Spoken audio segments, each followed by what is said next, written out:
오셨죠? 제가 말씀 한번 봉독해 드릴게요. 사무엘상 2장 1절에서 10절이에요. 한나가 기도하여 이르되 내 마음이 여호와로 말미암아 즐거워하며 내 뿔이 여호와로 말미암아 높아졌으며 내 입이 내 원수들을 향하여 크게 열렸으니 이는 내가 주의 구원으로 말미암아 기뻐함이니이다. 여호와와 같이 거룩하신 이가 없으시니 이는 주밖에 다른 이가 없고 우리 하나님과 같은 반석도 없으심이니이다. 심히 교만한 말을 다시 하지 말 것이며 오만한 말을 너희의 입에서 내지 말지어다. 여호와는 지식의 하나님이시라 행동을 달아보시느니라. 용사의 활은 꺾이고 넘어진 자에는 힘으로 띠를 띠는도다. 풍족하던 자들은 양식을 위하여 품을 팔고 줄이던 자들은 다시 줄이지 아니하도다. 전에 임신하지 못하던 자는 7을 낳았고 많은 자녀를 둔 자는 쇠약하도다. 여호와는 죽이기도 하시고 살리기도 하시며 스올에 내리기도 하시고 거기에서 올리기도 하시는도다. 여호와는 가난하게도 하시고 부하게도 하시며 낮추기도 하시고 높이기도 하시는도다. 가난한 자를 진토에서 일으키시며 빈궁한 자를 거름더미에서 올리사 귀족들과 함께 앉게 하시며 영광의 자리를 차지하게 하시는도다. 땅의 기둥들은 여호와의 것이라 여호와께서 세계를 그것들 위에 세우셨도다. 그가 그의 거룩한 자들의 발을 지키실 것이요 악인들을 흑암 중에서 잠잠하게 하시리니 힘으로는 이길 사람이 없음이로다. 여호와를 대적하는 자는 산산이 깨어질 것이라 하늘에서 우레로 그들을 치시리로다. 여호와께서 땅끝까지 심판을 내리시고 자기 왕에게 힘을 주시며 자기의 기름 부음 받은 자의 뿔을 높이시리로다니라. 아멘. 네, 사무엘 강의 5번째 시간이에요. 주님 같은 반석은 없도다. 주님 같은 반석은 없도다 라는 제목으로 함께 하나님 말씀 나눌게요.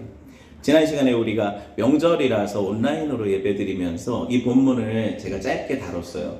기억하실지 모르겠지만 제목이 성도들이 부를 새 노래라는 제목으로 이 말씀을 나누었었거든요. 한나의 기도 본문이잖아요, 이 본문이. 그쵸? 근데 사실 제가 이 본문을 여러분한테 기도라고 하지 않고 한나의 노래라고 했어요. 한나의 찬양이라고 이렇게 얘기를 했어요. 왜 그랬냐면 첫 번째 이유가 뭐냐면 그 1장에서 한나가 기도하는 장면이 나와요, 안 나와요? 그 엘리가 문 앞에 앉아있고 성소에서 한나가 아들에 대해서 간구하면서 비통해하면서 기도하는 장면 나오죠, 그죠? 그 기도랑 2장의 기도랑 제가 구별하려고 원래 이제 2장 1절에도 이게 한나의 기도라고 똑같이 나오거든요. 근데 이거를 저는 찬양이라고 이름을 붙였어요. 왜냐하면 그 첫 번째 그 구분의 의미도 있지만 또 한 가지는 뭐냐면 이게 정말 찬양시와 같거든요. 오늘 읽어보시면 알겠지만 이전에 기도하던 거랑 완전 분위기가 달라요. 그때는 비통하고 원한에 차고 갈망이 있고 이랬는데 지금은 감사와 찬송과 하나님의 위대하심에 대한 경외심이 있죠. 좀 다르죠, 이 뉘앙스 자체가. 그래서 찬양이 터져 나오는 것과 같은 모습이란 말이에요. 그래서 이게 제가 제목을 한나의 노래, 한나의 찬양 이렇게 정해봤던 거거든요. 여러분 생각해 보세요. 우리가 기도할 때 하나님 앞에 나아갈 때 뭘 가지고 나가요? 소원함을 가지고 나가잖아요. 뭔가 어떤 우리가 이루고 싶은 소망이라든가 아니면 하나님께 구해서 얻고 싶은 것이 있다던가 아니면 뭔가 하나님 주시는 소망함이 내 안에 이렇게 부딪혀 올 때 기도의 자리로 우리가 나가죠. 안 나가는군요. 그럴 때 기도의 자리로 기도 제목이 있을 때 나가잖아요. 맞죠? 그런데 여러분 어때요? 그렇게 갈망하고 기도하던 것들이 응답이 딱 됐어. 그것도 어떻게 보면은 내가 생각했던 것보다 더 좋게 응답이 됐어. 그럼 우리가 또다시 그거를 기도의 자리로 또 나가서 하나님 앞에 또 아뢰고 이러는 사람들이 몇이나 될까요? 없죠. 별로 없단 말이에요. 무슨 말이냐면 그토록 하나님께 갈망하고 원하던 기도 제목이 응답됐을 때 사람들의 대부분의 모습은 뭐냐면 그 응답을 누리고, 아시겠어요? 그리고 그 선물에 대해서 그 선물, 주신 선물에 심취해서 그 선물과 함께 즐기다가 선물 주신 하나님을 잊어버린다는 거예요. 하나님을 잊어버린다는 거예요. 만약에 한나의 경우라면 아들이 너무 좋아서 사무엘을 주셨잖아요. 하나님 그렇게 갈망하던 그 아들하고 알콩달콩 키우는 재미가 너무 좋아서, 아시겠어요?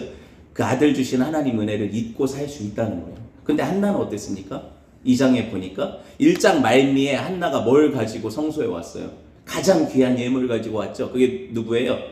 아들 하나님 주신 사무엘. 그걸 올려드리는 거예요. 하나님 앞에. 내 기쁨은 이 사무엘이 아니라는 거예요.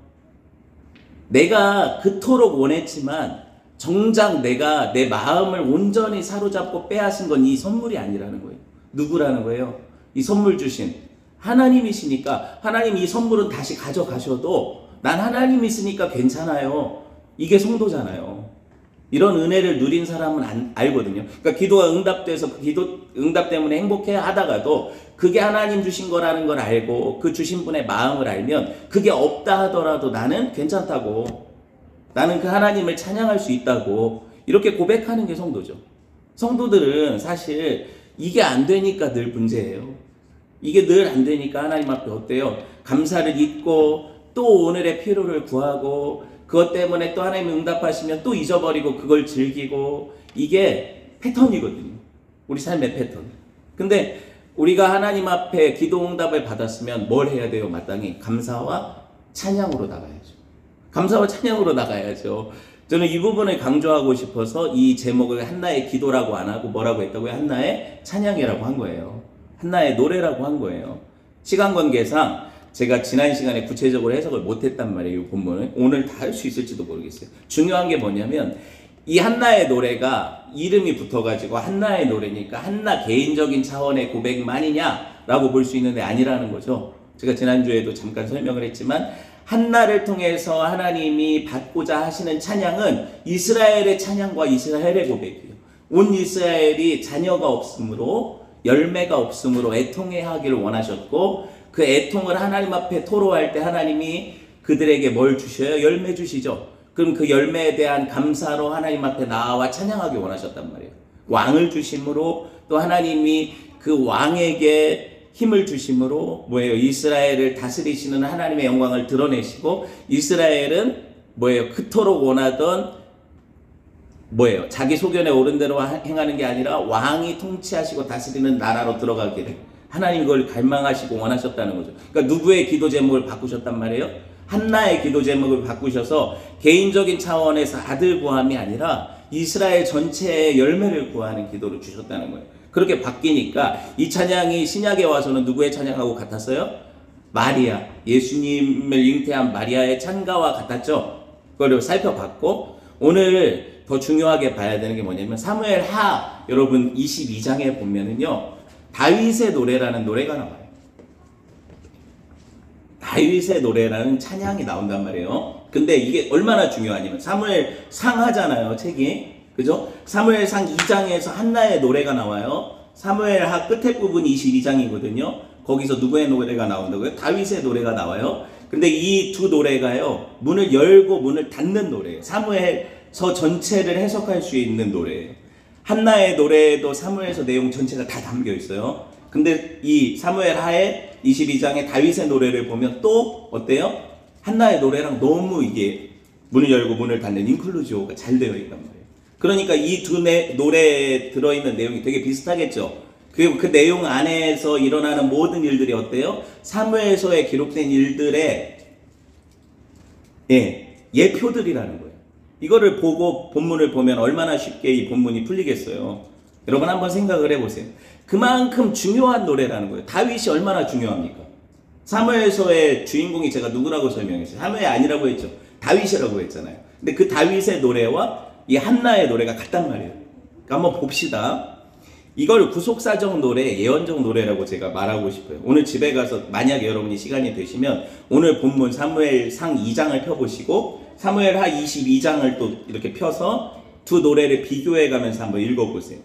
여러분 보세요. 이걸 볼 때 어떻게 여러분이 느낄 수 있냐면 다윗의 노래는 왕의 승전가거든요. 왕이니까. 왕이 전쟁에서 승리하고 대적을 무찌르고 막 이런 내용. 근데 한나의 노래에도 이 내용이 다 들어있죠, 지금. 한나가 전쟁을 했습니까? 아녀자잖아요. 그러니까 한나가 한 게 뭐냐면 구해서 아들 받은 거죠.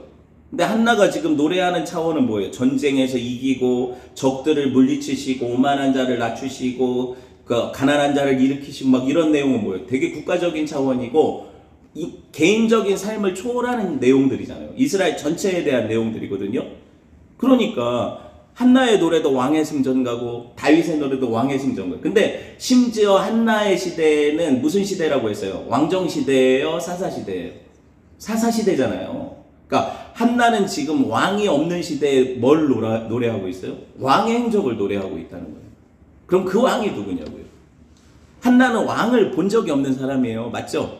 그것도 자기 아들 나중에 사무엘이 나이 들어서 누굴 세워요? 다윗을 세우잖아요. 왕을 본 적이 없는 사람인데 왕을 노래하고 있다니까요. 한나가 지금. 그러니까 이게 계시적이지 않아요? 그쵸? 근데 그 왕이 누구겠냐고요? 한나가 지금 노래하는 왕이 누구겠냐? 당연히 다윗이겠고, 다윗은 또 누굴 예표한다? 당연히 예수님을 예표하니까 예수님에 대한 노래가 되겠죠, 이 노래가. 그럼 이 차원에서 이 본문을 보면 이 노래가 어떤 노래인지 알 수 있겠죠. 두 노래가 되게 공통적으로 다루는 주제들이 있어요. 뭐냐면 여호와는 반석이시다, 바위시다, 이런 얘기 있잖아요. 근데 이게 다윗의 노래도 똑같이 나와요. 또 땅의 기둥들은 여호와의 것이다, 이거 사무엘하 22장에 다윗의 노래에도 나와요. 지금 되게 비슷하죠. 그리고 여호와께서 우레로 적들을 치신다 그랬잖아요. 우레가 뭐예요? 번개 같은 거잖아요. 그걸로 치신다고 했는데 뭐예요? 그것도 또 나와요. 사무엘하 22장에. 여호와께서 겸손한 자들을 구원하신다, 거만한 자들은 낮추신다, 여호와께서 그들의 종들의 발을 지키신다, 그 의지하는 자를 의로 띠띠우신다, 힘으로 띠띠우신다, 그리고 기름 부음 받은 자들을 형통케 하신다, 적으로부터 구원하신다, 그리고 그 스올에 내리기도 하신다. 이런 이야기들이 다 어디 나와요? 한나의 노래에도 나오고 다윗의 노래에도 나온다는 거예요. 그럼 이 내용들이 종합적으로 어디 들어있겠어요? 사무엘서 전체 안에 이게 들어있다는 거죠. 그거를 여러분이 이제 사무엘서를 읽으려면 이 두 노래를 분명히 알고 읽어야 이게 열쇠가 되는 거예요.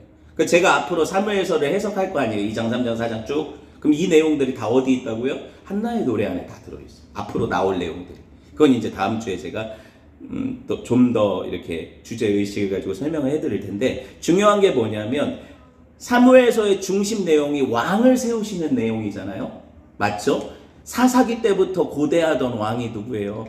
하나님께서 통치하시는 나라의 그 인간들이 자기 속에 옳은 대로 살아가는 인간들을 통치하실 유일한 왕을 기다리는 이 이야기를 사사기부터 쭉 하고 있고, 룻기에는 그 왕이 누구라고 짧게 설명을 해준 다음에 이제 사무엘에서는 그 왕이 진짜 와서, 그죠? 기름 부음 받는단 말이에요. 그렇게 되어지는 내용을 우리가 쭉 배우고 있으니까 다윗이 모형하는 그 왕이 예수님이라는 사실을 한나의 노래가 지금 얘기하고 있는 거예요. 그 전체 메시지가 이 노래 안에 들어있기 때문에 이 노래는 새 노래라고 했잖아요. 제가 모든 성도들이 누구를 찬양해요? 계시록까지 다 예수 그리스도를 찬양해요. 어린 양 찬양, 그쵸? 그 어린 양의 구속하심과 성도들을 향해 베푸신 은혜를 다 찬양하잖아요. 그게 새 노래고, 이게 한나의 노래 안에 그대로 다 들어있죠. 어떻게 하나님이 하시는가?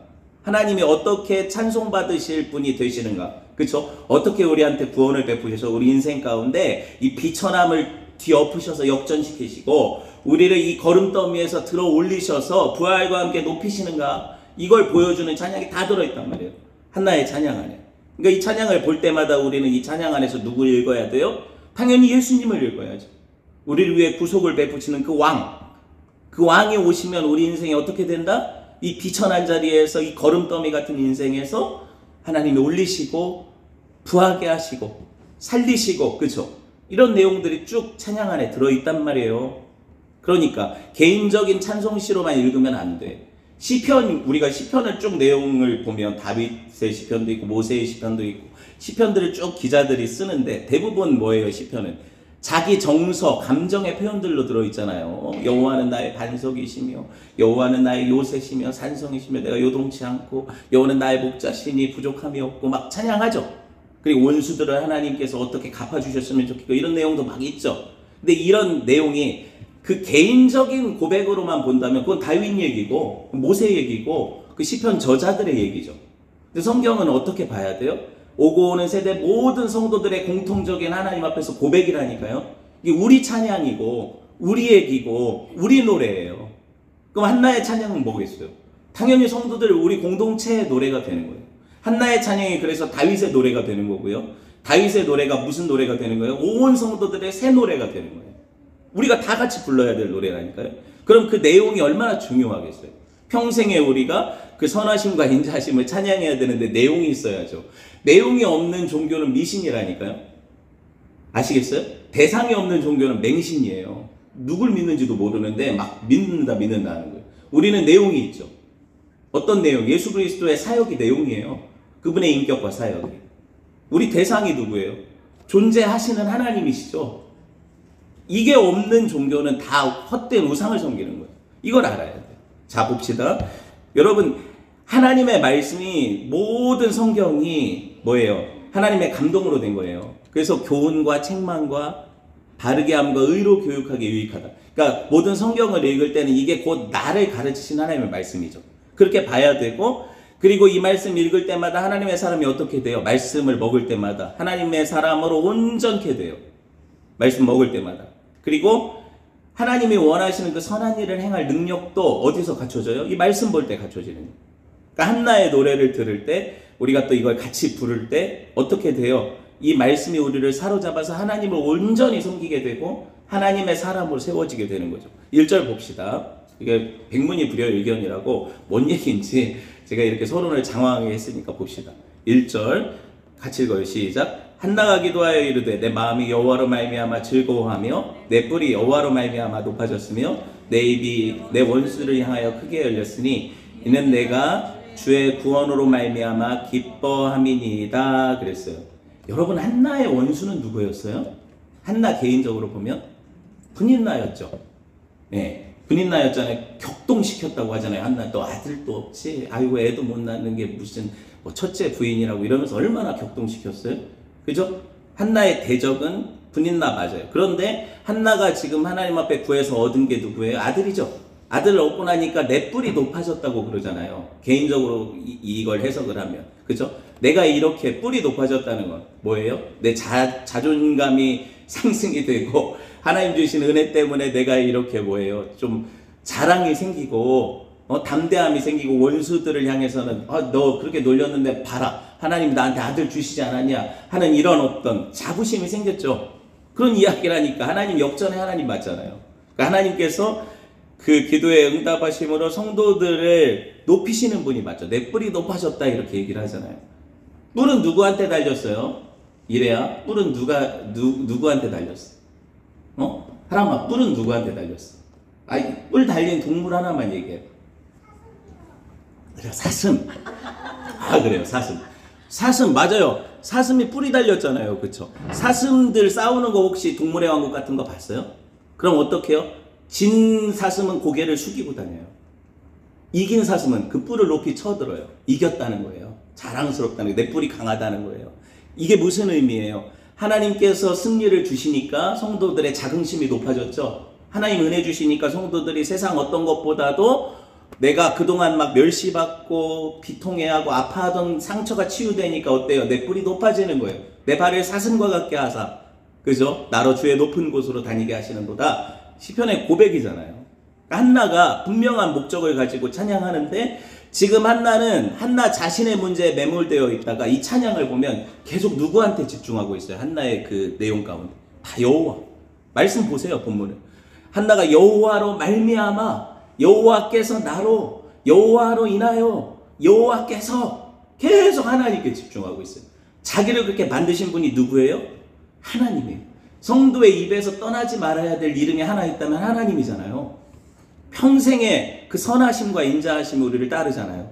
그러니까 나는 하나님밖에 찬양할 게 없어요. 한나가, 우리가 이 한나의 처한 정황과 그녀가 왜 슬퍼했는지 다 봤단 말이에요. 그리고 그걸 해결해 줄 사람이 엘가나도 아니었고요. 엘리도 아니었어요. 그가 성소에서 하나님 앞에 기도할 때 한나는요, 하나님을 경험한 거잖아요. 한나가 그러고 나서 나를 슬프게 하는 사람들 뭐 이런 노래처럼 그런 노래처럼 세상 가요처럼 그런 차원의 노래를 부르지 않아요. 하나님께서 나에게 하신 일에 대해서 너무 감사하고 집중하고, 여러분 모든 근원적인 이유가 성도에게 있어서 닥쳐지는 모든 문제에 있어서 사실 근원적인 이유는 누구에게 있어요?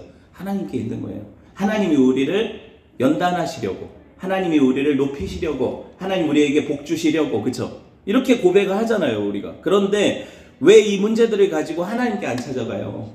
하나님이 하신 일이라니까요. 제가 거짓말하는 것 같아요. 잉태치 못하게 한 게 엘가나예요, 분인나예요? 한나를. 하나님이 하셨다니까요. 그럼 하나님께 찾아가야 된다고 했잖아요. 하나님께 찾아가야 된다고 했잖아요. 그런데 결국에 찾아갔더니 한나로 하여금 웃게 하신 분이 또 누구예요? 하나님이시죠. 하나님은 병 주시고 약 주시고, 하나님은 모든 원인의 제공자시면서 또 하나님은 모든 원인의 그 목적자시죠. 이렇게 볼 수 있단 말이에요. 그러니까 하나님을 경험한 그녀가 하는 말은 뭐냐면, 하나님은요, 우리가 볼 때 세상에 가난한 사람도 있고 부한 사람도 있는 것 같고, 낮아진 사람도 있고 높은 사람도 있는 것 같고, 죽은 자도 있고 사는 자도 있는 것 같은데, 하나님 눈엔 다 하나 같다는 거예요. 어떤 인생을 하나님이 선택하시면 그를 낮추기도 하시고 그를 높이기도 하셔요. 그를 가난하게도 하셨다가 다시 부하게도 하세요. 죽이기도, 진짜 죽을 정도로 고통스럽게 하시다가 또 살리기도 하시죠. 그러니까 하나님이 하신다는 거죠. 이걸 깨닫는 거예요, 성도가. 사무엘상 2장 6절 보세요. 여호와는 죽이기도 하시고 살리기도 하시는 분이시라고 하잖아요. 지옥 스올에 내리기도 하시고 거기서 올리기도 하신다. 스올은 죽은 자들의 거처라는 뜻이에요. 스올은 죽은 자들의 무덤 뭐 이런 뜻이에요. 근데 이 말을 우리가 곡해해서 들으면 하나님이 마치 병도 주고 약도 준다. 아까 제가 얘기했던 것처럼 그냥 그런 식으로 들을 수 있단 말이에요. 근데 어떤 의미에선 제가 맞다고 했죠, 이게. 왜? 모든 원인의 기본이 하나님이시니까. 하지만 여러분, 제가 이렇게 질문을 해볼까요? 하나님이 그러면은 우리에게 악도 주시고, 우리가 그러니까 악하게 행하는 걸 하나님이 우리한테 그런 마음 주셔서 그렇게 하는 거예요? 또 그건 아닌 것 같죠. 근데 모든 원인의 제공자가 하나님이시라고 제가 얘기했잖아요. 엄청 헷갈리죠. 이게 수천 년간 신학의 주제였어요. 하나님이 악의 조성자신가? 신기하죠? 하나님 악의 조성자 아니시라니까요. 이사야서 45장 7절 한번 볼까요? 이사야서 45장 7절 같이 볼게요. 시작. 나는 빛도 짓고 어두움도 창조하며 나는 평안도 짓고 환란도 창조하나니 나는 여호와라 이 모든 일들을 행하는 자니라 하였노라. 이렇게 들으면 하나님 다 하시니까 하나님 나쁘시다. 왜냐면 하나님이 아프게 하셨다가 하나님이 낫게 하시는 거네. 그럼 처음부터 아프게 하실 필요가 없잖아. 하나님이 어둠도 주신대. 내 인생에 어둠을 하나님 주신 거네. 근데 하나님이 또 빛도 주신대. 그러면 어둠 주시고 빛 주시니까 그건 쌤쌤이잖아. 원래 그분이 하셔야 되는 일 아니야? 이렇게 생각할 수 있겠죠. 이런 본문을 보면. 생각 안 하시는군요. 네, 할 수 있잖아요. 그렇게 생각할 수 있잖아요. 그러니까 이런 본문을 물고 늘어지잖아요. 사람들, 세상 사람들이 기독교를 공격할 때. 네 하나님이 다 하신 일이니까 당연히 그분이 책임지셔. 이런 식으로 논리가 되잖아요. 이런 본문을 볼 때. 근데 여러분 한번 생각해 보세요. 이 말이 얼마나 곡해됐어요. 하나님은 어둠의 창조자가 아니시죠. 왜? 성경에 계속해서 하나님을 뭐라고 불러요? 빛이시라고 불러요.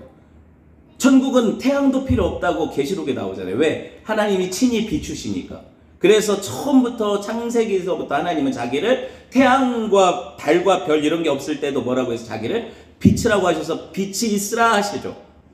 그런데 여러분, 그러면 어둠도 창조하신다는 무슨 뜻이에요? 흑암이 있으라 그러십니까? 한 번도 흑암이 있으라는 말을 하신 적이 없어요. 그건 뭐예요? 빛이 있으면 뭐가 있어요? 당연히 빛보다 어두움이 있는 거죠. 이게 동전의 양면 같은 거잖아요. 빛이 적으면 어두움이 깊죠. 무슨 말이에요? 하나님이 내 안에 가득하지 않으면 내 안에 죄가 들어오는 거예요. 하나님은 참 선이신데 그분이 선으로 나를 완전히 장악하지 않으시면 어떻게 해요? 내 안에 그 선이 밀려나면 악이 들어오는 거죠. 마찬가지예요. 빛이 나를 온전히 잠식하지 않으면 뭐가 들어와요? 내 안에 뭐가 들어와요? 어두움이 있는 거예요. 그래서 빛이 어두움 가운데 비쳤으나 어둠이 깨닫지를 못했다 그러죠. 그렇게 얘기하죠. 그런다 영접하는 자, 그러니까 그 빛을 맞이하는 자, 그 이름을 믿는 자들에게는 뭐예요? 하나님의 자녀가 되는 권세를 주셨다고 하잖아요. 요한복음에 보면. 선의 결핍이 악이에요. 아시겠어요? 선이 부족한 게 악이에요. 그리고 빛이 부족한 게 뭐예요? 어둠이죠. 그럼 그 선이시고 그 빛이신, 악이신이래. 선이시고 빛이신 그분이 충만한 상태에서는 어때요? 어둠이 틈타지 못하고 악이 틈타지 못하겠죠? 이거를 하나님이 원하시는 거죠. 이게 천국이잖아요. 그래서 거기는 어둠도 없고 슬픔도 없는 거예요. 죄의 증상들이 없는 거예요. 천국은 빛만 있는 거니까. 선함만 가득하니까. 그래서 우리가 처음에 예수님을 영접하면 내 안에 어두움이 물러나죠. 빛이 가득하니까. 근데 내가 또 살다 보니까 이 빛을 자꾸 내가 어떻게 해요? 꺼트리죠. 내 삶이. 그때는 어두움이 내 안에 기습하죠. 이거예요. 하나님 완전한 빛이시지만 우리 삶이 하나님께 온전히 동조되지 않을 때 그 빛을 잃어요. 여러분, 우리가 형통한 날에는 어떻게 하래요? 기뻐하라고 하시죠? 공고한 날에는 생각해 보라고 하세요. 어떤 생각을 해야 될까요? 내가 하나님을 사랑하는가, 이 세상을 더 사랑하는가? 내 자신의 욕망이 먼저가, 하나님의 뜻이 먼저인가? 이거밖에 없어요. 성경이 얼마나 클리어하게 처음부터 가르쳐줘요. 선악과를 왜 따먹었는데? 탐심이잖아요. 그 탐심은 뭐다? 우상숭배다. 무슨 탐심? 하나님과 같이 되려는 내 마음이 탐심이죠. 그건 뭐예요? 내가 원하는 대로 결정하며 살겠다. 자기 주체성. 뭐가 어려워요? 사람이 자기 소견에 옳은 대로 사는 게 죄예요. 다른 게 죄가 아니에요. 그러니까 내가 내 마음대로 살아가. 하나님 나한테 터치하지 마세요. 내 목적이 있고 내 삶에 그 방향성이 있는데 하나님 자꾸 나한테 간섭하시니까 내가 교회 다니기 싫잖아요. 말씀 듣기 싫잖아요. 이게 뭐예요? 죄라고요, 이게. 어렵지 않죠? 그때는 내 안에 빛이 아니라 누가 가득한 거예요? 어둠이 가득한 거예요. 여러분, 그래서 하나님, 내가 하나님 놓치고 있는지 봐야 돼. 한나가 만난 하나님은 어떤 분이세요? 인생 가운데 재앙 주시는 분이 아니래요. 한나가 뭐라고 고백하냐면, 하나님은요, 이 성도들을 향해서 얼마나 긍휼과 사랑 많으신지, 성도들이 그렇게 슬프고 힘들 때 하나님 들으시고 그들을 잿더미에서 일으키시는 분이래요. 그러니까 원래 잉태치 못하게 하려는 건 하나님의 의도가 아니죠. 왜? 생육하고 번성하라 하셨잖아요. 생육하고 번성하라 하고 태를 막으세요? 생각해 보세요. 생육하라 번성하라 명령하신 다음에 생육 번성 못하게 태를 막으시냐고요. 무슨 문제가 있겠어요? 내가 하나님 앞에서 해결될 문제가 있겠죠. 하나님 그때 여시겠죠, 당연히. 그거잖아요. 여러분, 어떻게 이런 은혜를 누리는 인생에 찬양하지 않을 수 있어요? 그분이 죽이기도 하시고 살리기도 하시는 분이라는 걸 믿으면 세상 어떤 누가 우리 생명을 해할 수 있다고 생각할 수 있겠어요? 그분한테 넘겨지지 않은 인생은 죽지 않아요. 그분이 허락하시지 않으면 성도들은 머리카락 하나도 땅에 떨어지지 않는다고요. 뭐가 두려워요? 그러니까 우리 믿음의 조상이라고 일컫는 누구예요? 아브라함이 이 진리를 믿었거든요. 그래서 하나님은 죽이기도 하시고 살리기도 하신다는 걸 믿었기 때문에 가감하게 100세에 얻은 아들을 어떻게 한 거예요? 모리아산에서 드린 거예요. 왜? 어차피 하나님은요, 없는 데서 있는 것을 창조하셨거든요. 아담이래. 아브라함과 사라가 애 낳을 수 있는 상태였냐고요? 아니잖아요. 그런데 없는 상태에서 있는 걸 창조하신, 아들을 창조하신 그분은 어때요? 그 아들을 다시 달라 하실 때 아브라함이 믿었던 건 그 아들을 다시 도로 돌려주실 거라고 믿었어요. 아브라함의 믿음이에요. 이게 실제로 봅시다. 히브리서 11장 17절에서 19절 읽어보세요. 시작. 아브라함은 시험 받을 때 믿음으로 이삭을 드렸으니 그는 약속들을 받은 자로 돼 그 외아들을 드렸느니라. 그에게 이미 말씀하시기를 네 자손이라 칭할 자는 이삭으로 말미암으리라 하셨으니 그가 하나님이 능히 이삭을 죽은 자 가운데서 다시 살리실 줄을 생각한지라. 비유컨대 그를 죽은 자 가운데서 도로 받은 것이라. 놀랍지 않아요? 아브라함이 뭘 믿었대요? 부활을 믿었대요. 부활을 믿었대요. 자, 아브라함이 시험을 받았어요. 어떤 시험이에요? 너 나보다 더 내가 준 선물을 더 사랑하냐? 그럼 네가 나를 더 사랑하는 걸 증명해봐. 그럼 아브라함이 지금 가장 귀하게 여겼던 게 뭐예요? 이삭이죠. 아들, 100세에 얻은 아들. 그걸 나한테 드릴 수 있으면 내가 널 인정할게, 이거잖아요. 그때 아브라함을 시험하신 하나님께 아브라함이 어떻게 했을까? 아들을 드렸대. 근데 뭘 가지고 드렸대? 믿음을? 그 아들을 다시 죽게 드리더라도 다시 살리실 걸 믿었대. 다시 살리실 걸 믿었대. 여러분, 이 맥락에서 보면 이게 여호와 이레의 장면이잖아요. 이 맥락에서 보면 여자의 후손으로 오실 예수님에 대한 이야기라고 했죠. 왜 그래요? 그 하나님이 이삭 자체를 받으시려고 부르신 게 아니었잖아요. 그 증명된 사건이 모리아산에서 딱 돌아봤더니 누가 거기 뿔에 걸려 있어요? 나뭇가지에. 아까 얘기했던 사슴 말고 양, 그것도 순양이라고 표현돼 있어. 순양. 남자양, 그쵸? 이 순양이, 뭐, 김양, 최양 이 양이 아니라 순양이 걸려 있었단 말이에요. 뿔이. 그래서 그 양을 잡아서 제사했단 말이에요. 그러면 하나님이 이 순양을 통해서 표현하고자 하시는 건 내가 네 아들을 받겠다는 게 아니라 내가 내 아들 주겠다는 거였잖아요. 그래서 나중에 6월절에 보면은 하나님 보내신 어린 양이 죽잖아요. 그게 예수님에 대한 부활신앙의 약속이죠. 성도들은 그걸 믿음으로 살았고요. 그 피 아래 다 문설주 아래서 살았으니까. 그러면 아브라함이 부활신앙을 통해서 드러낸 것이 예수님이잖아요. 맞죠? 그게 약속의 씨예요. 근데 이 약속의 씨는 하나님이 아브라함 언약 주실 때 누구를 통해서 이 약속의 씨를 주겠다고 하셨어요? 내 이삭을 통해서예요. 그러니까 아브라함에게는 하갈 사이에서 낳은 이스마엘이라는 아들이 있었지만 이스마엘은 이 약속의 씨가 아니라고 하셨단 말이에요. 그럼 누구 하나 남았어요? 후보자가, 약속을 이을 후보자는 이삭 하나인데, 근데 그 이삭 죽이라고 하니까 아브라함은 딜레마가 되겠죠. 왜? 하나님은 이 이삭을 통해서 후손을 하늘의 별같이 바다의 모래같이 이으실 거라고 하셨는데 그 아들의 생명 달래요. 그럼 아브라함이 믿은 하나님 어떤 하나님이에요? 이걸 능히 다시 살리셔서, 그죠? 다시 살리셔서 그 약속을 이루실 하나님이잖아요. 왜 이게 믿음이라고 하는지 제가 설명하는 거예요. 성도들이 뭘 믿어야 되는 거예요? 이 땅에서 십자가와 함께 못 박혀 죽으면 영원히 살 거예요. 이렇게 약속하셨는데 왜 안 믿냐고요. 그쵸? 이게 약속이라니까요. 성도들이 이 땅에서 죽는 모양으로 드러나는 게 뭐예요? 이 땅에서는 가난하고, 아까 얘기했던 그 한나의 시처럼 빈궁하고, 뭐예요? 막 그 압제당하고 억눌리고 막 이런 사람들, 걸음더미에 앉아있고 이런 사람들을 하나님이 어떻게 해요? 역전시키신다니까요. 이게 부활의 능력으로 역전시키시는 거니까 이걸 제가 억지로 껴맞추려고 하는 게 아니에요. 자, 봅시다. 사무엘상 2장 10절을 보세요. 같이 읽어볼게요. 시작. 여호와를 대적하는 자는 산산이 깨어질 것이다. 하늘에서 우레로 그들을 치시리로다. 여호와께서 땅끝까지 심판을 내리시고 자기 왕에게 힘을 주시며 자기 기름 부음 받은 자의 뿔을 높이시리로다. 자, 아까 한나의 찬양에서도 1절에 뭐가 나왔어요? 내 뿔을 높이시는 하나님에 대한 찬양이 있었어요, 없었어요? 그런데 10절이 뭐냐면 1절이 시작이고 한나의 노래, 10절이 한나의 노래 끝이란 말이에요. 여기서도 인클루지오가 나와. 어떻게? 1절에 뿔, 10절에 뿔, 그쵸? 이렇게 열고 닫아요. 그러면은 내 뿔로 시작했는데 누구의 뿔로 끝나요? 다윗의 뿔, 기름 부음 받은 자의 뿔로 끝나잖아요. 그래서 제가 이게 왕의 노래라고 하는 거예요. 한나가 왕을 예언한 거라고 얘기를 하는 거예요. 사실은 내 뿔이 높아졌다 할 때 사실 하나님이 높이신 뿔은 자기 기름 부은 자의 뿔이에요. 누구? 예수 그리스도의 뿔이에요. 그래서 구원의 뿔이시요, 그죠? 그렇게 얘기하잖아요, 우리 하나님을. 그분의 뿔이 높아지니까 어떻게 해요? 모든 믿는 자들의 뿔도 그분과 함께 높아지는 거죠. 그거예요.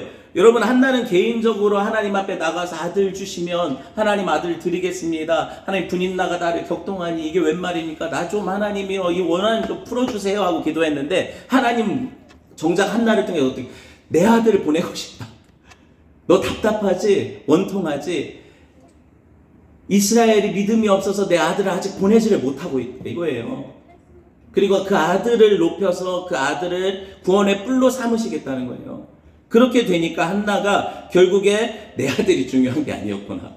이 사무엘은 하나님의 오실 그 아들을, 하나님의 아들의 오실 길 예비하는 그런 역할을 하는 아이구나. 그러니까 내가 이 아이를 성소에 드려야지. 하나님께 바치면 하나님이 키우시겠지. 요한처럼, 세례 요한처럼. 그러고 나서 그 아들을 어떻게 해요? 성소에 드리잖아요. 그리고 찬양하게 되죠. 누구를 찬양해요? 하나님이 보내실 그 아들을 찬양하죠. 그 왕을 찬양해요. 성도들이 다 이 찬양하는 거예요. 사실은 새 노래로. 내가 내 문제 가지고 하나님께 나왔을 때 갑자기 왜 여러분은 내 문제를 가지고 기도하다가 찬양으로 바꾸시는 그분을 만나서 왜 하나님을 찬양해요? 제 말이 틀렸어요? 여러분도 그러잖아요. 내가 내 문제 가지고 했으면 내 문제를 해결하신 하나님을 높여야 되잖아요. 근데 갑자기 누굴 찬양해요? 예수님을 찬양하잖아요, 거기서. 이게 성도들이 다 똑같아요. 왜냐하면 한 영으로, 성령으로 하나님이 한 마음 주시니까. 오직 누구를 앙망하게 하시는 말씀이에요? 예수 그리스도를 앙망하게 하시는 말씀이에요. 여러분, 이 찬양에서 그러면 이게 모든 성도들이 부를 노래라면 이제 한나 개인의 노래가 아니에요. 그러면 이제 이 한나의 노래를 보면은 다 풀리죠. 어떻게 풀려요? 한나를 대적하던 분인나만 대적이 아니에요. 여러분, 지금 이 이스라엘을 대적하는 나라가 어디 있어요? 지금 여기 어느 땅이에요? 약속의 땅에 누가 살았어요? 가나안 족속들이 살았죠. 그러면은 그의 대적은 누구예요? 가나안 족속들이고 블레셋이고, 다윗 때 보면. 그리고 다윗 왕을 대적하던 대표적인 사람이 누구예요? 사울이 있고 나중에는 그 압살롬이나 뭐 이런 아들들도 있지만, 그쵸? 다윗의 생애 전쟁이 끊이지 않죠. 그러면 그 대적들이 누구냐고요? 궁극적으로는 하나님의 기름 부은 자를 대적하는 자가 누구냐고요? 궁극적으로 사탄이잖아요. 마귀, 이 세상 권세 잡은 신, 그쵸? 그 신이, 그 세상 권세 잡은 마귀가 예수 그리스도를 대적하는 장면이 신약에 쭉 나오는 거예요. 신약에 보면은요, 먼 나라로 왕이 출타를 할 때 포도원의 농부들한테 이걸 맡겨놔요. 그래가지고 소출을 보내라고 얘기를 하고 열심히 일하라고 얘기를 하는데, 왕이 얘네들이 잘하고 있나 사신을 보내죠. 종을 보내요. 근데 어떻게 해요? 이 종을 잡아 죽이자. 그래야 포도원이 우리 것이 된다. 그래가지고 그 농부들이 어떻게, 그 종들이 다 죽이죠. 보낸 사신을. 몇 번을 보냈는데 다 그렇게 죽여요. 이게 선지자들이죠. 그런데 마지막에 왕이 어떻게, 자기 아들인 왕자를 보내잖아요. 왕자는 존중하겠지 하고 보내는데 어떻게 해요? 야, 이 사람이 상속자다. 이 상속자 죽이면 우리가 받을 거지. 이렇게 생각하고 어떻게 왕자를 죽여버리죠. 포도원에서. 그러면 하나님이 어떻게 그 주인이 뭐라고 얘기를 해요? 내가 돌아가서 이 악한 자들을 다 징계하고 심판해버리겠다고 하잖아요. 그럼 어떻게 돼요? 그들은 슬피 울며 이를 갈미 있겠죠. 그 나라 밖으로 쫓겨나서 심판받는 거예요.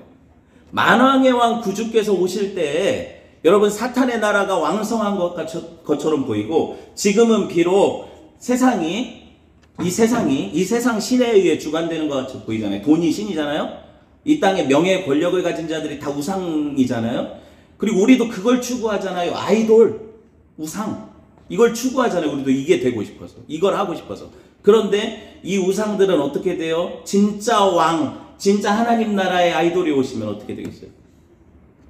다 죽는 거예요. 다 멸망당하는 거예요. 그래서 도끼가 나무 뿌리에 놓였으니 회개하라고 하시는 거예요. 지금 세상이 이렇게 어떻게 가든 우리 성도가 똑같이 세상과 추구하고 살면 우리는 하나님 나라와 관계없는 자들이라니까요. 그러니까 이렇게 하면 안 되잖아요. 아니, 이 말씀을 보고도 어떤 분들은, 사회운동 하시는 분들은 이렇게 봐요. 이 본문을. 그러니까 이 목사님들도 어떻게 보냐면, 야, 빈부격차를 없애라는 얘기 아니야. 이게 유무상통하라는 거 아니야, 성도들 사이에. 그리고 뭐 인권 문제, 남녀 평등, 차별 금지, 빈부 해소, 뭐 이런 내용으로 본단 말이에요, 이 한나의 노래를. 그렇게 따지면 교회가 해야 될 일은 사회운동이잖아요. 이게 맞다면 노예 해방, 남녀 평등, 성소수자 해방, 이런 거 해야 되잖아요, 교회가. 그래서 실제로 그렇게 하는 교회 있어요, 없어요? 있잖아요, 우리가 알기로. 이런 일에 앞장서는 교회들이. 근데 우리가 이 말씀을 볼 때, 이 말씀을 그렇게 이 땅의 차원에서 해석을 하면 다 길을 잃어버려요. 왜? 빈부에서는 나라님도 못한다니까요. 세상이 그렇게 다 잘 살아도 다 가난한 나라가 있고 죽잖아요, 지금도. 그걸 누가 해소를 해요? 교회가? 그러니까 여러분, 사도행전 보면서 사람들이, 야, 유무상통하는 이 공산주의 같잖아요. 뭐예요? 자기가 있는 거 다 팔아가지고 재산을 가지고 사도들 발 앞에 놓으면 사도들이 성도들의 필요를 따라 나눠줬다. 교회는 이렇게 해야 된다. 이렇게 급진적으로 주장하는 교회들이 있어요, 지금도. 목사님들도 있단 말이에요. 그럼 그렇게 해야 돼요, 우리가? 그 여러분들 다 팔아오세요. 아파트랑 집 있는 거, 빌라 같은 거. 저도 팔게요. 저는 없으니까. 이걸 놓고 나누자고요. 어떻게? 우리 서로 공평해야 되니까. 빚이든 자산이든 나누자고요. 공평해질까요, 세상이? 하나님 그걸 원하셔서 이 땅에 교회를 세우셨을까요? 아니라니까요. 왜 가난합니까? 왜 슬픕니까? 왜 갇혀 있습니까? 왜 억눌립니까? 왜 차별이 있습니까? 죄 때문이라니까요. 사탄이 다스리는 나라기 때문에 그래요. 그 하나님은 어떻게 하실 거예요, 이 땅을? 그 사탄을 무찌르고 성도들을 다시 살리실 거란 말이에요. 거름더미에서 일으키실 거란 말이에요. 죄 많은 세상에서 거룩하게 하실 거란 말이에요. 그러니까 이 말씀을 보면서 우리가, 아, 하나님은 어떤 분이신가를 알아야죠. 그쵸? 우리 성도들에게 이 말씀이 어떻게 적용되는가를 알아야죠. 이 말씀을 모르고 이 말씀을 가지고 그냥 개인적인 차원에서 내 감정풀이로 읽거나, 아니면 이게 사회운동으로 읽어가지고 교회들이, 야, 이거 빈부격차를 해소하기 위해서 이렇게 살아야 돼, 우리가 먼저 이렇게 성도들의 어려움을 다 돌봐줘야 되니까, 이걸 해결하려고 나서니까 어떻게 돼요? 교회가 이념적 갈등으로 나뉘고, 그리고 이건 또 약간 공산주의적이잖아요. 그쵸? 자유진영에서는 또 이런 생각을 안 하잖아요. 이게 나뉘게 되는 거란 말이에요. 성경은 그 얘기를 안 하는데, 성경의 말씀은 그런 얘기가 아닌데, 그럼 아브라함이나 이삭은 다 부자인데 나쁜 놈들이잖아요. 계급혁명을 통해서 프롤레타리아가 부르주아를 끌어내려야 되는 거잖아요. 근데 왜 하나님 요셉을 높이셔서 쓰냐고요. 요셉이 왜 총리에 올라가서 사람들을 구제하냐고요. 그렇게 높은 자리에 있으면 권력자니까 나쁜 놈이잖아요. 그럼 그런 놈들은 다 끌어내려야 되잖아요. 이건 성경이 아니에요. 절대로 그런 게 아니에요. 하나님이 어떤 분이시냐. 여러분 이제 말씀을 정리하려고 해요. 하나님은 거룩하신 분이시다. 여기 성경에 나와요 지금. 그 찬양에, 한나의 찬양에. 그리고 하나님은 주밖에 다른 이가 그러니까 유일하시다. 하나님 같은 반석 없다. 그럼 반석은 누구다? 오직 하나님이다. 그래서 아까 우리 찬양했잖아요. 주님 같은 반석은 없도다. 그렇게 찬양하는 성도가 여전히 돈을 반석 삼고 권세를 반석 삼고 세상의 명예 인기를 반석 삼으면 하나님이 얼마나 야 너는 입으로는 내가 반석이라고 하면서 네 반석은 왜 그렇게 많냐? 네 디딤돌이 그렇게 많냐? 이렇게 하실 거 아니에요. 내 반석은 유일하신 누구? 예수님 한 분이에요. 그 반석이 든든히 서가니까 바다가 반석이 되고, 그쵸? 그 물 위를 걸어가는 거잖아요, 우리가. 주님 같은 반석 없어요. 만세 반석, 예수의 반석. 그런데 다른 반석을 왜 끌어들여서 신앙생활에 접목시키냐고요. 여러분이 선한 의도를 가지고 행하는 모든 것들은 여러분의 반석이 아니에요. 내가 그 선행을 통해서 하나님께 드러낼 수 있을 것 같아요? 뭔데 그게? 먼지 같고 티끌 같은 거 가지고 하나님의 은혜를 대체할 수 있을 것 같아요? 내가 이만큼 선행을 했으니까 내 죄가 사라질 것 같아요? 죄는 이만큼 졌고 선행은 이만큼 했으면 선행이 더 크니까 이 죄가 상쇄될 것 같냐고요. 성경이 그런 얘기를 해요? 그런 얘기 하나도 안 해요. 오직 죄는 예수 그리스도만 해결하실 수 있고 내 반석은 오직 주님이시고. 여러분 반석이 언제 필요해요? 주춧돌이 언제 필요해요? 집 질 때 필요하죠. 그러니까 이거를 반석의 중요성은 언제 하는데요? 환란이 일어날 때, 고난이 올 때, 풍파가 일어날 때, 홍수가 칠 때. 그래서 마태복음 말씀해 보면 봅시다. 7장 25절 시작. 비가 내리고 창수가 나고 바람이 불어 그 집에 부딪히되 무너지지 아니하나니 이는 주추를 반석 위에 놓은 까닭이요. 존재의 기반이 흔들릴 때 여러분 흔들리지 않게 서기 위해서 반석이 필요한 거예요. 인생에 엄청난 풍파가 와도 여러분 내가 반석이라고 생각했던 것들이 모래로 드러날 때가 있는 거예요. 그게 돈이고요. 그게 명예고 성공, 지위, 권력, 인간관계, 학위, 헛된 종교. 이게 다 모래인데 거기 집 지은 사람들 어떻게 되겠어요? 창수가 나면 다 무너지겠죠. 근데 반석에 집 지은 사람들은 그 홍수 때 드디어 결판이 나는, 심판 때 결판 나는 거예요. 심판날에.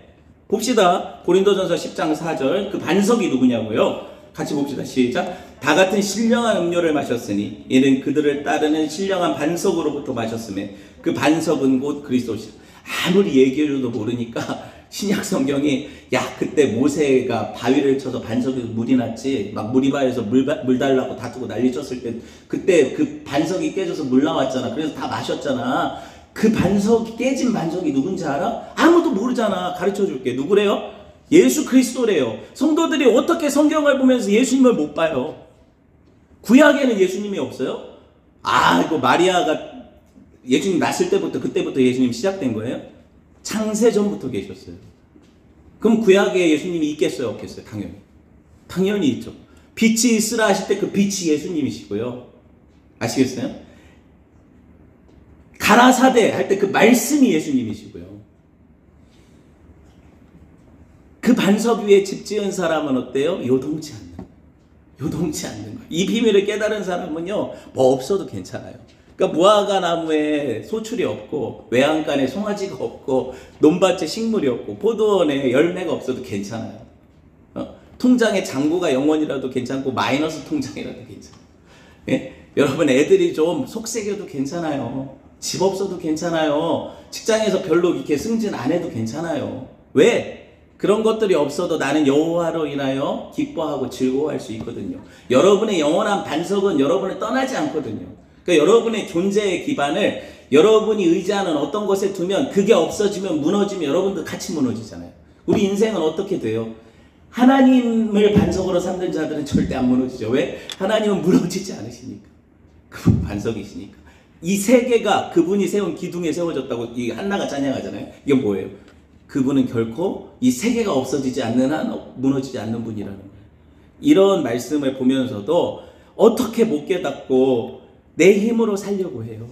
부활의 능력으로 살아야죠. 그럴 때 하나님께서 나같이 비천한 자도, 나같이 약한 자도, 억눌린 자도, 가난한 자도 돌아보시는구나. 그래서 하나님, 나는 그 부활의 능력을 믿습니다. 나는 참 성도답게 반석 위에 서겠습니다. 이렇게 고백하는 저와 여러분 되었으면 좋겠습니다. 함께 말씀 들었으니까요, 이 말씀 붙잡고 기도합시다.